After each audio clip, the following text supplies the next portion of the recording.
한길교 성도님들 반갑습니다. 오늘 우리 지난주에 이어서 전도서의 말씀을 통해 함께 은혜를 고찰하고자 합니다. 우리의 젊음은 참 값지고 아름답습니다.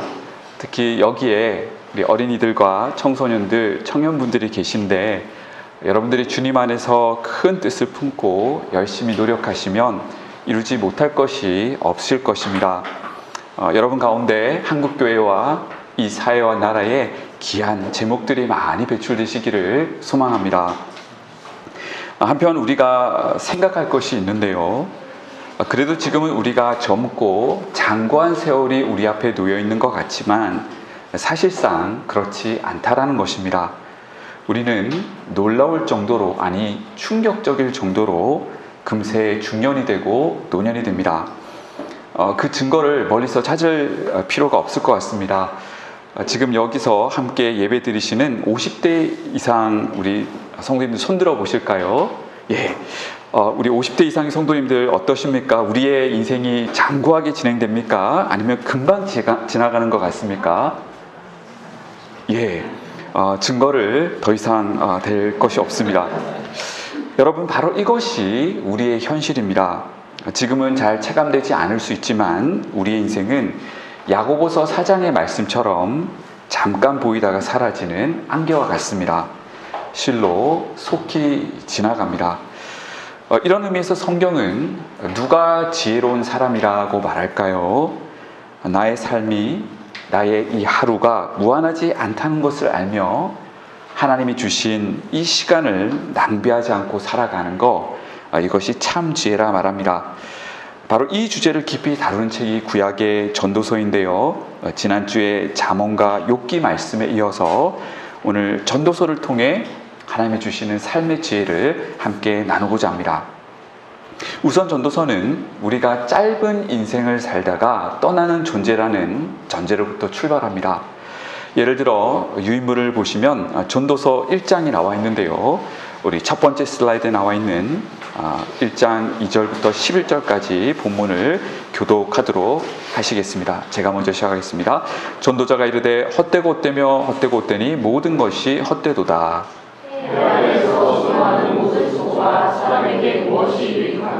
한 세대는 가고 한 세대는 오되 땅은 영원히 있도다.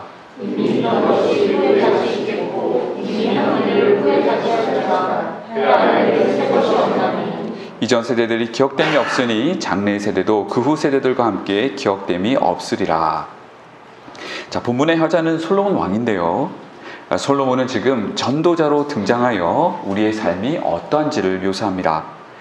우선 2절에서 전도자는 모든 것이 헛되게 공허하게 느껴진다고 말합니다.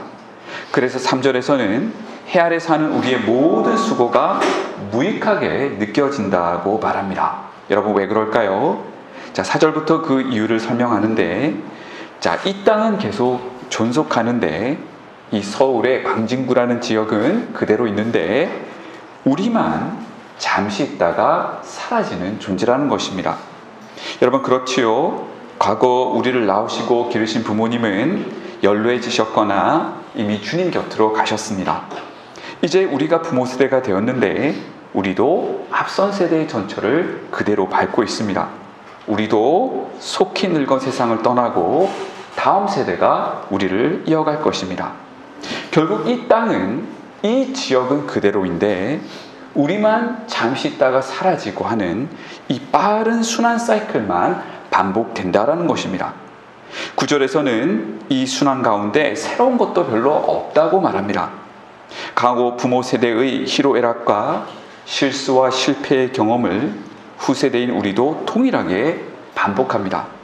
사춘기 때의 방황, 입시와 취업 때문에 마음 졸이며 고군분투한 시간들, 결혼을 앞둔 예비 신랑 신부의 그 설레이는 마음, 또 자녀 양육의 수고, 내 집 마련을 위해 허리띠를 졸라매고 이후 다가오는 질병과 죽음 앞에서 갖는 고뇌와 그 고통의 시간들을 과거 선배들도 겪었고 우리도 겪거나 겪을 것이며 후 세대들도 동일하게 경험하게 될 것입니다. 더 놀라운 사실은 11절에 따르면 후 세대들이 이전 세대를 잘 기억하지 않는다라고 말합니다. 세대가 거듭 지나가면서 우리는 잊혀지고 마는 존재가 된다는 것입니다. 이처럼 전도자는 빠르게 공허하게 죽음을 향해 날아가는 우리의 인생을 고찰합니다. 그리고 전도서 내에서 반복적으로 외칩니다. 공허하다, 헛되다. 여러분, 이 전도서의 핵심 단어가 무엇인 줄 아십니까? 바로 헛되다, 공허하다입니다. 유물에 나와 있는 그 두 번째 슬라이드에 그 전도서의 구조를 보시면 다음과 같은 동시원적 구조로 되어 있습니다. A와 A-, B와 B-가 본론부인 C를 감싸고 있는데, 특히 1장 2절과 12장 8절에 헛되고 헛되며 헛되고 헛되니 모든 것이 헛되도다 라는 구절이 본론부 전체를 감싸고 있습니다. 이를 통해 우리는 전도서의 핵심 주제가 인생의 공허함임을 발견할 수 있습니다. 여러분, 이 헛되다, 공허하다라는 이 단어가요, 전도서에 무려 약 40번 정도 등장하는데요, 한마디로 전도서의 핵심 단어라는 뜻일 것 같습니다. 여러분, 이 헛되다, 공허하다의 정확한 의미가 무엇일까요? 단순히 인생의 허무함과 인생 무상을 이야기하는 것이 아닙니다. 자, 헛되다, 공허하다라는 단어는 히브리어 원어로 헤벨인데요, 창세기 4장의 아벨과 같은 단어입니다. 여러분, 아벨도 히브리어로 발음하면 헤벨입니다. 이 아벨은 아담과 하와의 둘째 아들이지요. 그런데 어린 나이에 형 가인에게 무참히 살해당합니다. 아담이 약 930년간 살았다면 아벨은 젊은 나이에 단명합니다. 자, 이 헛되다란 단어는 이 아벨의 아주 짧고 공허한 인생을 상기시킵니다. 나아가 이 헤벨이라는 단어는 즉 날숨의 의미를 가집니다. 마치 우리가 이 바람을, 이 수증기 같은 이 바람을 붙잡을 수 없듯이 잡을 수 없이 잠시 있다 사라지는 날숨과 같은 이 공허하고 무의미한 상태가 바로 헤벨입니다. 지금 전도자는, 솔로몬은 자신의 인생을 바라봅니다. 그리고 헤벨, 즉 공허하다라고 외치는 것입니다. 아침 안개처럼 잠시 있다가 사라지는 공허한 삶을 사는 존재가 바로 우리라는 것입니다. 우리 옆에 분과 말씀하실까요? 짧고 공허한 인생입니다.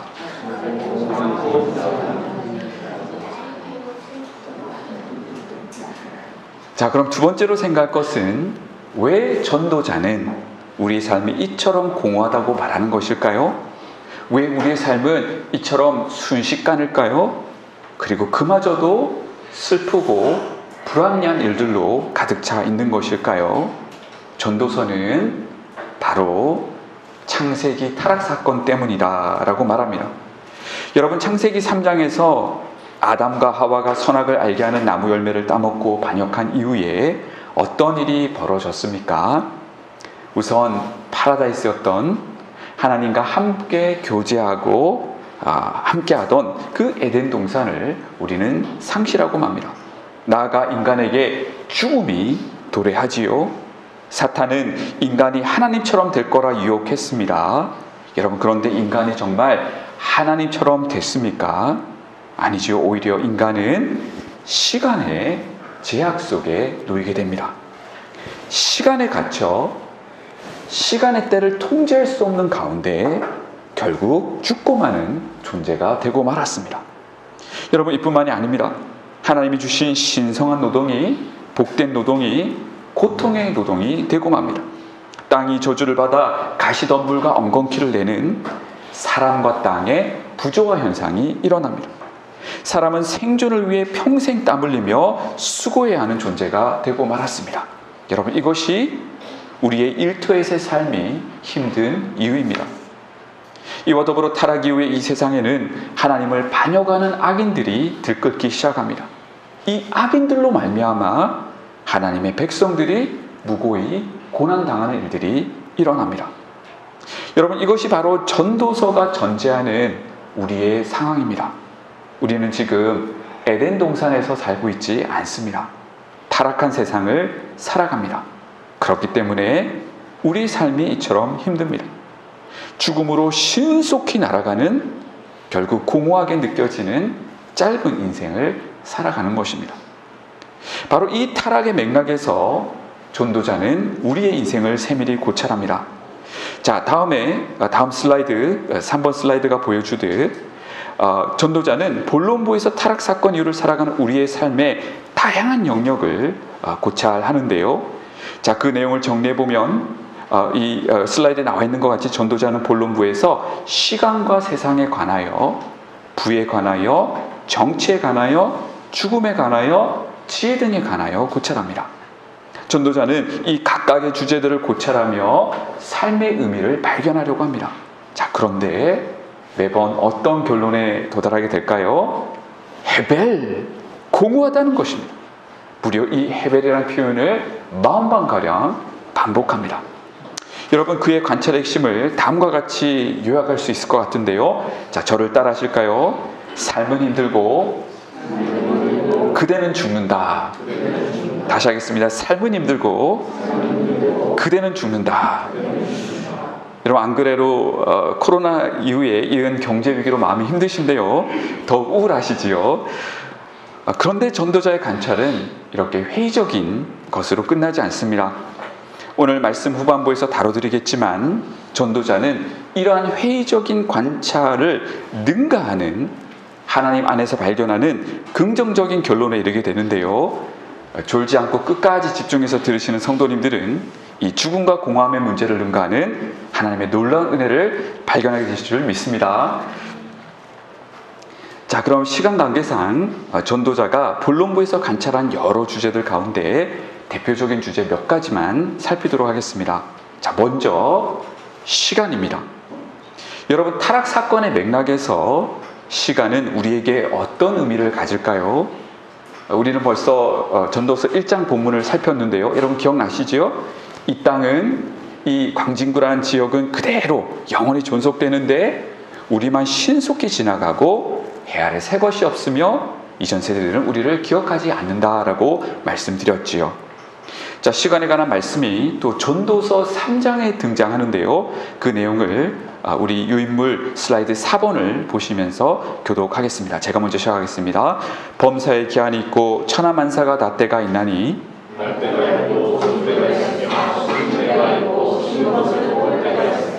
죽일 때가 있고 치료할 때가 있으며 헐 때가 있고 세울 때가 있으며 사랑할 때가 있고 미워할 때가 있으며 전쟁할 때가 있고 평화할 때가 있느니라. 자, 지금 본문은 우리 인생에 다양한 국면이 있다라고 말합니다. 예를 들어 출생의 때와 죽음의 때, 기쁨의 때와 슬픔의 때, 행복한 때와 어려운 때.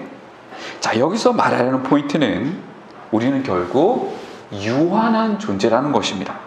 우리는 항상 기쁘고 항상 행복하길 원하지요. 그런데 이 시간은 우리 뜻대로 통제되지 않습니다. 우리의 의지와 상관없이 이 시간의 때가 바뀐다라는 것입니다. 여러분, 우리가 겪었던 코로나 상황과 전쟁의 상황과 경제적 어려움 상황이 다 그러하지 않습니까? 결국 본문이 말하는 바는 우리는 시간의 때를 통제할 수 없고 오히려 시간의 통제 아래 놓여있는 유한한 존재임을 말하고 있는 것입니다. 여러분, 참 아이러니입니다. 아담 하와는 하나님처럼 될 수 있다는 사탄의 유혹에 넘어가 선악과를 따먹었는데 정말 그들이 하나님처럼 됐습니까? 나아가 우리가 하나님처럼 됐습니까? 아닙니다. 본문이 말해주는 바는 그들과 우리는 오히려 시간의 통제 아래 놓이고 시간에 갇혀 결국 죽게 되는 유한한 존재가 되고 말았다라고 말합니다. 여러분, 이것이 타락의 결과입니다. 이 가운데 전도자는 계속해서 3장 11절과 14절에서 다음과 같이 말하는데요. 우리 슬라이드 5번을 또 함께 읽겠습니다. 시작. 하나님이 모든 것을 지으시되 때를 따라 아름답게 하셨고 또 영혼을 사모하는 마음을 주셨느니라. 그러나 하나님이 하시는 일의 시정을 사람으로 측량할 수 없게 하셨도다. 하나님께서 행하시는 모든 것은 영원히 있을 것이라. 그 위에 더할 수도 없고 그것에서 덜할 수도 없나니 하나님이 이같이 행하심은 사람들이 그의 앞에서 경외하게 하려 하심인 줄을 내가 알았도다. 아멘. 우선 11절 B를 보시면 하나님이 우리 인간에게 영혼을 사모하는 마음을 주셨다라고 말합니다. 다시 말해 창조시 영혼에 관한 것을 우리 인간의 마음에 심어 놓으셨다라는 것입니다. 여러분, 그렇지요. 우리는 다 영원히 살고 싶어 합니다. 열심히 공부하고 또 열심히 일해 힘껏 저축하며 내 집을 마련하고 보험을 두텁게 들려는 이유도 영원한 삶과 터전을 이 땅에 일궈내고 싶어하는 마음 때문일 것입니다. 우리는 영원을 추구합니다. 자, 문제는 타락 이후에 우리는 영원은커녕 시간의 덫에 갇혀 죽게 된 유한하고 무능한 존재가 되고 말았다라는 것입니다. 자, 한편 하나님은 우리와는 본질적으로 다르시지요. 그래서 11절 A의 말씀을 보시면 하나님만이, 오직 하나님만이 모든 시간의 때를, 우리 한글 성경은 아름답게라고 번역하고 있지만 이것을 적절하게라고도 번역할 수 있을 것 같습니다. 오직 하나님만이 모든 시간의 때를 적절하게 통제하실 수 있다고 본문은 말합니다. 나아가 11절 A의 말씀도 보실까요? 하나님만이 시간의 한계를 넘어 영원의 관점에서 모든 것을 다스리신다라고 말합니다. 결국 14절 B는 뭐라고 말합니까? 하나님은 인간이 스스로 유한하고 무능한 존재임을 깨달아 하나님을 경외하도록 이끄신다라고 말합니다. 여러분, 그렇지요? 타락한 우리 인간이 생명과 시간에 관해 아무것도 할 수 없는 연약한 존재임을 깨달을 때에 다시 창조주 하나님 앞에 두 손 들고 나오게 된다는 것입니다. 오직 하나님만이 시간과 생명의 주인이시요 왕이심을 고백하며 하나님을 경외하는 자리로 나아가 창조 목적대로 살아가는 그 자리로 나오게 된다는 것입니다. 자, 이처럼 시간의 영역을 고찰한 전도자는 다음으로 부와 희락을 고찰합니다. 자, 그런데 전도자는 이 부와 희락 역시 타락 이후를 살아가는 우리의 삶의 궁극적 의미가 될 수 없음을 발견합니다. 자, 우선 우리가 아무리 많은 부를 획득한다 한들 그 즐거움은 일시적이요 죽음의 문제를 해결할 수 없기 때문에 결국 공허함으로 귀결된다고 지적합니다. 자, 그 내용이 나와 있는 전도서 5장을 우리 슬라이드 6번을 통해 교독하며 읽도록 하겠습니다. 제가 먼저 시작하겠습니다. 은을 사랑하는 자는 은으로 만족하지 못하고 풍요를 사랑하는 자는 소득으로 만족하지 아니하나니 이것도 헛되도다.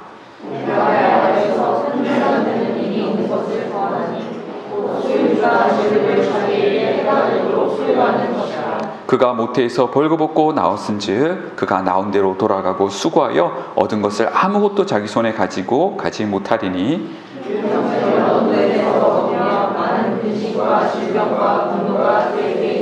아멘. 여러분, 부자가 되고 싶으시죠?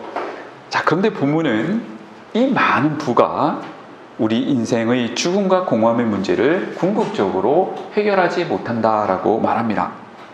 자, 먼저 오해하지 마실 것은 본문이 열심히 일하고 미래를 준비하고 또 경제활동 그 자체를 금하는 내용이 아니라는 점입니다. 잠언 등은 오히려 우리가 게으르지 않고 성실히 공부하며 미래를 준비하고 나아가 가족을 책임있게 부양하며 또 어려운 자들에게 자선을 베푸는 것이 성도의 마땅한 바요 하나님이 기뻐하시는 일이라 말합니다. 자, 한편 본문이 경계하는 바는 과도하게 부를 의지하는 행위입니다. 다시 말해 많은 부를 삶의 우선순위에 두고 이 부를 통해 삶의 의미를 찾으려는 행위입니다. 여러분, 속히 지나가는 우리의 인생, 그 많은 재물이 해결책이 될 수 있을까요? 전도자는 이거 역시 헤벨이라고 말합니다. 예를 들어 15절을 보시면 한평생 아무리 많은 부를 모은다 한들 속히 오는 죽음 앞에서는 잔돈 1,000원도 가져가지 못한다라고 말합니다. 더욱이 과도하게 부를 추구하는 사람의 패단이 17절에 잘 묘사되어 있는데요. 일평생을 어두운 데서 먹으며 많은 근심과 질병과 분노가 그에게 있느니라. 돈 버는데 과도의 혈안이 되어 즐거움은커녕 근심과 질병과 분노 속에 살다가 불행히 삶을 마감할 수 있다는 것입니다. 사실 많은 현대인들은 부자가 되고 큰 자산가가 되는 것을 목표로 하며 살아갑니다. 여러분, 그런데요, 그 끝은 무엇일까요? 헤벨이라는 것입니다. 죽음의 문턱 앞에 서게 될 때에 내가 무엇을 위해 이렇게 살았지? 라고 후회하며 생을 마감하게 된다는 것입니다. 전도서는 계속해서 희락의 공허함도 이야기합니다. 그 내용이 전도서 2장에 나와 있는데요. 우리 슬라이드 7번을 또 교독하도록 하시겠습니다. 나는 내 마음에 이르기를 자 내가 시험 삼아 너를 즐겁게 하리니 너는 낙을 누리라 하였으나 보라 이것도 헛되도다.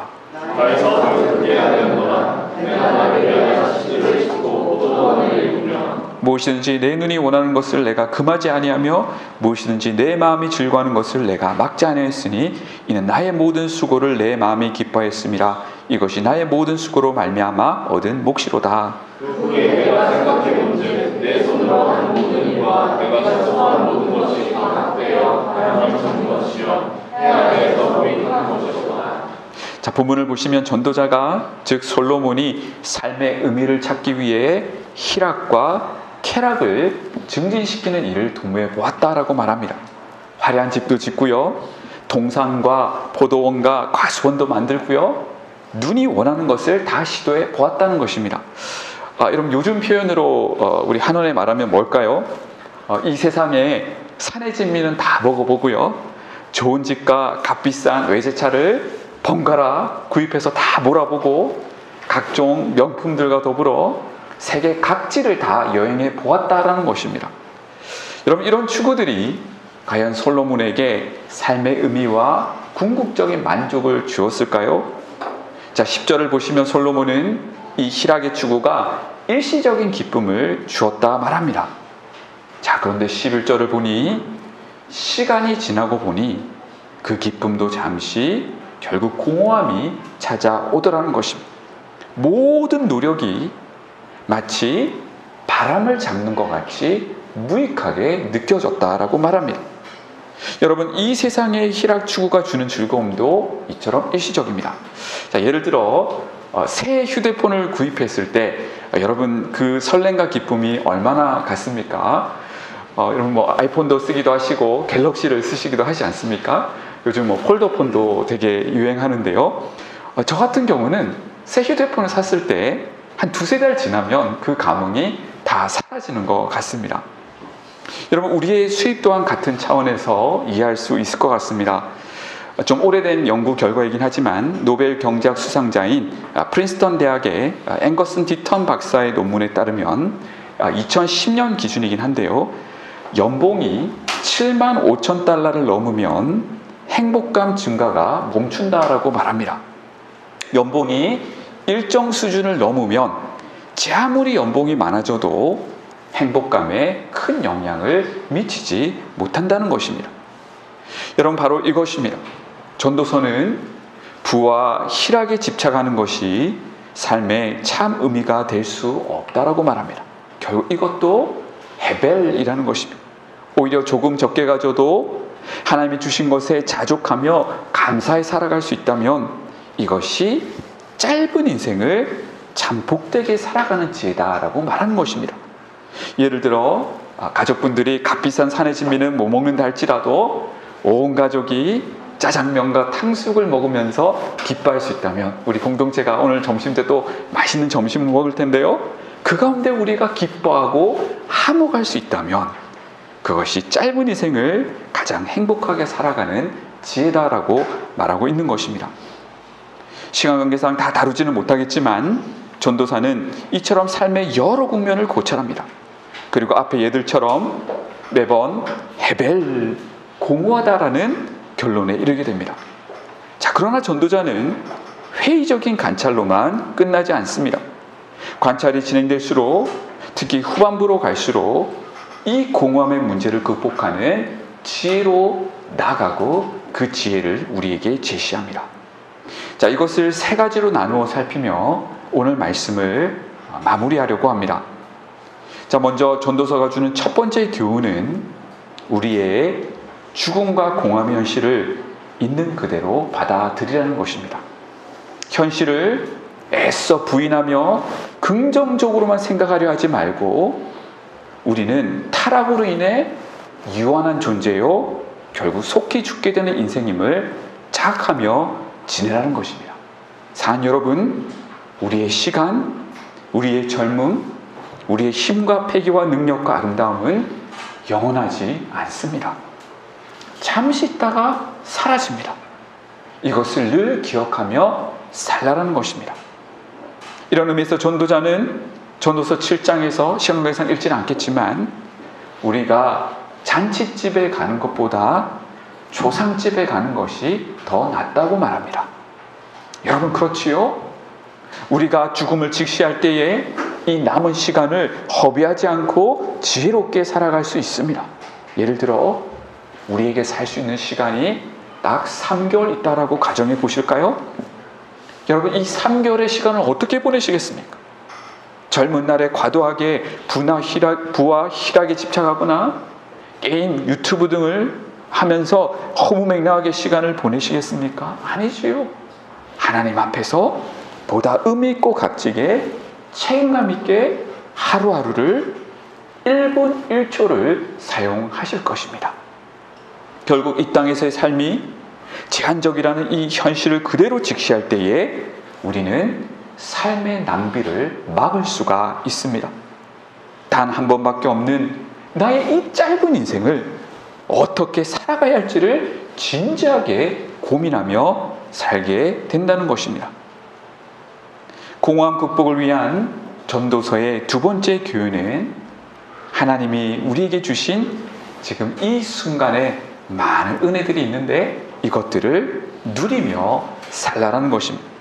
비록 우리의 삶이 신속히 지나가지만 하나님이 저와 여러분에게 주신 복이 알게 모르게 참 많지 않습니까? 그것들을 감사히 누리며 살라고 말합니다. 예를 들어 그 내용이 나와 있는 전도서 9장을 우리 슬라이드 9번을 있는 말씀을 교독 같이 한번 읽어보겠습니다. 시작. 너는 가서 기쁨으로 내 음식물을 먹고 즐거운 마음으로 내 포도주를 마실지어다. 이는 하나님이 내가 하는 일들을 벌써 기쁘게 받으셨음이니라. 내 헛된 평생의 모든 날 곧 하나님이 해 아래에서 내게 주신 모든 때날에 내가 사랑하는 아내와 함께 즐겁게 살지어다. 이것이 내가 평생에 해 아래에서 수고하고 얻은 내 몫이니라. 내 손이 이를 얻는 대로 힘을 다하여 할지어다. 아멘. 자, 먼저 7절은 가족과 함께 나아가 우리 교회 공동체의 구성원들과 함께 식탁 교제를 하며 즐거워하라는 것입니다. 여러분, 먹고 마시는 거 큰 즐거움이지요. 저도 우리 교회에서 식사를 하고 맛있게 식사하고 같이 커피를 마시며 다가를 할 때가 참 즐거운데요. 우리 가정에서도 바로 이런 복을 누릴 수 있다라고 본문은 말합니다. 특히 아침에 뿔뿔이 흩어졌던 가족이 저녁에 돌아와 한상에 둘러앉아 식사하며 비록 시시콜콜한 이야기일지라도 담소 가운데 서로를 격려하고 위로하며 사랑의 교제를 나누는 것, 바로 이 저녁 밥상의 자리가 하나님께서 우리에게 의도하신 복의 자리라고 본문은 말합니다. 여러분, 이런 의미에서 행복은 멀리 있지 않는 것 같습니다. 행복은 바로 우리 가정에 있고 우리 공동체 안에서 그 가장 큰 복들을 발견할 수 있는 것입니다. 계속해서 8절은 하나님이 나에게 허락하신 배우자와 자녀들과 함께 즐겁고 행복하게 살아가는 것, 그리고 9절은 하나님이 나에게 허락하신 직무와 일터 가운데 우리가 대리통치자로서 감사히 성실히 살아가게 될 때에 그것이 이 짧은 인생 가운데 우리가 누릴 수 있는 분복이라고 말합니다. 여러분, 이런 차원에서 행복은 돈도 아니요 성적순도 아닙니다. 어떻게 보면 너무 사소해 보이지만 너무 당연해 보이지만 하나님이 나에게 주신 가정, 교회 공동체, 일터 가운데 감사할 수 있다면 그것이 이 짧은 우리의 삶을 가장 복되게 살아가는 첩경이다 말하는 것입니다. 자, 이런 차원에서 옆에 있는 분들과 말씀하실까요? 당신은 하나님이 내게 주신 최고의 복입니다.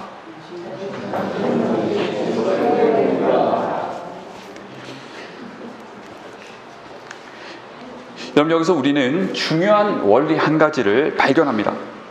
자, 여러분, 전도서가 말하는 공허함을 극복하는 첫 번째 방법이 뭐라고 했습니까? 죽음과 공허함의 현실을 있는 그대로 받아들이는 것이라고 했지요. 자, 그리고 방금 두 번째 방법으로 하나님이 주신 것들을 감사히 누리라고 했습니다. 여러분, 전도서는 이 두 가지가 반드시 함께 가야 한다라고 말합니다. 자, 이것을 전문적인 용어로 메멘토 모리와 카르페 디엠으로 표현할 수 있을 것 같습니다. 자, 메멘토 모리, 죽음을 생각하라는 것입니다. 즉, 죽음과 공허함의 현실을 그대로 받아들이라는 것이지요. 다음으로 카르페 디엠은 오늘을 붙들라, 오늘을 누리라입니다. 하나님이 주신 오늘을 감사하며 누리라는 것입니다. 전도서는 이 둘이 항상 함께 가야 한다라고 말합니다. 전도서 흐름을 보시면 먼저 우리 인생 국면의 공허함과 죽음에 관해서 이야기합니다. 그런데 전도서는 이것으로 끝나지 않습니다. 공허한 인생을 그대로 인정하면서 동시에 하나님이 주신 하루를, 은혜를 누리라는 겉면으로 끝납니다. 여러분, 이 전자예요. 공허함과 죽음만 강조하다 보면 우리는 우울해질 수 있습니다. 한편 후자의 누리라는 이 말씀만 강조하다 보면 우리는 낙천적인 오류에 빠져서 방탕하거나 세월을 낭비할 위험이 있습니다. 자, 따라서 전도자는 이 두 가지가 함께 가야 한다고 강조합니다. 죽음과 공허한 현실을 있는 그대로 인지하고 받아들이는 가운데 동시에 그 가운데 주신 하나님의 은혜와 복을 항상 누릴 줄 아는 이 지혜를 가져야 한다는 것입니다. 이제 마지막으로 공허함을 극복하는 전도서의 세 번째 교훈인데요. 오직 창조주 하나님만 의지하며 다시 그 창조 목적의 자리로 나와야 한다는 것입니다. 자, 이런 차원에서 전도서는 우리가 해 아래의 관점으로 이 땅의 공허한 현실만 바라볼 것이 아니라 해 위의 관점에서, 즉 하나님 안에서 희망과 소망을 발견해야 한다라고 말합니다. 여러분, 왜 하나님만이 우리의 죽음과 공허함의 문제에 대한 해답이실까요? 하나님만이 우리의 죽음의 문제를 해결하실 수 있는 분이시기 때문입니다. 그분만이 영원하신 분으로서 그분만이 우리의 영원한 생명 되시고 그분만이 우리의 영원한 피난처시요 의지시요 영원한 생명과 거처를 주실 수 있는 분이시기 때문입니다. 여러분, 이런 의미에서 전도서의 제일 마지막 구절이며 전도서의 결론이라고 할 수 있는 전도서 12장 13절 14절은 우리에게 다음에 결론적인 겉면을 줍니다. 오늘 말씀의 본문이기도 한데요, 우리 한번 다시 읽으실까요? 시작. 이래 결국을 다 들었으니 하나님을 경외하고 그의 명령들을 지킬지어다. 이것이 사람의 전부이니라. 하나님은 모든 행위와 모든 은밀한 일을 선악간에 심판하시리라. 자, 특히 13절에 이것이 사람의 전부이니라 라는 것은 제가 원어에서 바로 직역한 것인데요. 자, 13절에서 하나님을 경외하고 그의 명령들을 지키는 것, 이것이 사람의 전부다라고 말합니다. 여러분, 이 말의 의미가 무엇일까요? 창세기 3장에서 인간은 하나님처럼 되려고 반역하며 불순종했습니다. 그 결과 전도자의 관찰이 잘 보여주듯 인간은 비참한 존재가 되고 말았습니다. 시간에 갇혀 죽게 되는 공허함과 헤벨의 맥락 속에 놓인 존재가 되고 말았습니다. 하지만 전도서는 이것이 인간의 참 모습이 아니라고 말합니다. 하나님께 반역했던 인간이 하나님께 회개하고 돌아와 다시 하나님을 왕으로 주인으로 모시며 그분을 경외하고 의지하게 될 때에, 그분의 말씀에 순종하게 될 때에 인간의 참 모습, 즉 하나님이 인간을 창조하신 목적을 회복하는 것이다 라고 말하는 것입니다. 이 원래의 목적으로 돌아오는 것, 결국 하나님을 경외하는 창조 목적대로 살아가는 이것이 사람의 전부다라고 본문은 말하는 것입니다. 하나님은 이처럼 하나님께 회개하고 돌아와 하나님의 창조 목적대로 살아가려는 하나님의 자녀들을 마침내 영원한 천국으로 이끄시고 영원한 생명을 부여하실 것입니다. 더 이상 슬픔과 고통과 죽음이 없는 영광스러운 새하늘과 새 땅을 선물로 주실 것입니다. 할렐루야. 마지막으로 신약 시대를 살고 있는 우리들은 전도서의 저자가 충분히 보지 못했던 영광스러운 날을 경험하고 있습니다. 2000년 전에 예수님이 이 땅에 오셔서 우리 죽음의 문제를, 우리의 공함의 문제를 해결하시기 위해 십자가에 친히 달려 돌아가셨습니다. 죽음 앞에서 슬퍼하며 탄식하며 낭망하는 우리를 구하시려 죽음의 한계를 뛰어넘어 우리가 영원을 위해 살 수 있는 길을 열어주시기 위해 십자가의 길로 나아가셨습니다. 걷잡을 수 없이 빠른 세월, 짧디 짧은 우리 인생, 세상 사람들은 덧없다, 허무하다, 푸념합니다. 그러나 하나님께 소망을 둔 우리의 삶, 예수 그리스도를 믿는 성도의 삶은 결코 덧없는 인생이 아닙니다.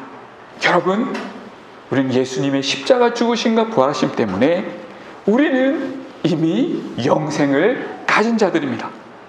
우리 안에 계신 성령님께서 이를 보증하십니다. 우리는 죽어도 다시 부활하여 영원히 살게 될 것입니다. 아멘. 나가 우리가 주님 안에서 하는 모든 일들은 이 죽음을 넘어 이 세상을 넘어 영원히 영광스럽고 찬란한 하나님 나라에 잇대어 있습니다. 우리는 예수님 안에서 창조 목적대로 하나님 영광, 나라와 의를 구하는 삶을 살 수 있게 되었습니다. 해 아래의 이 땅의 한계를 뛰어넘어 해 위의 삶, 영원에 잇닿는 그 삶을 살 수 있게 되었습니다. 사랑하는 성도님들, 이것이 복음이, 성경이 주는, 우리에게 알려주는 기쁜 소식입니다. 단 한 번밖에 없는 우리의 인생, 세상 사람들처럼 세상 것만 쫓다가 공허함에 이르는 것이 아니라 예수님을 믿어 영생을 누리시고 예수님 안에서 참된 창조 목적을 발견하여 하나님 영광과 나라와 의를 추구하시는 가운데 영원한 영광을 누리시는 가장 지혜로운 길, 가장 복된 길을 걸어가시는 한길교회 성도님들 되시기를 간절히 소망합니다. 기도하시겠습니다. 하나님 아버지, 감사합니다. 너무나 짧은 우리의 인생 가운데 새 소망을, 영원한 소망을 주시니 감사합니다. 무엇보다 우리의 죽음의 문제를 해결해 주시기 위해 십자가에 달려 돌아가신 주님의 크신 사랑에 감사드립니다. 그 은혜와 사랑에 감사하며 우리가 주님의 기뻐하시는 뜻대로 늘 살아가게 하옵소서. 예수님 이름으로 기도합니다. 아멘.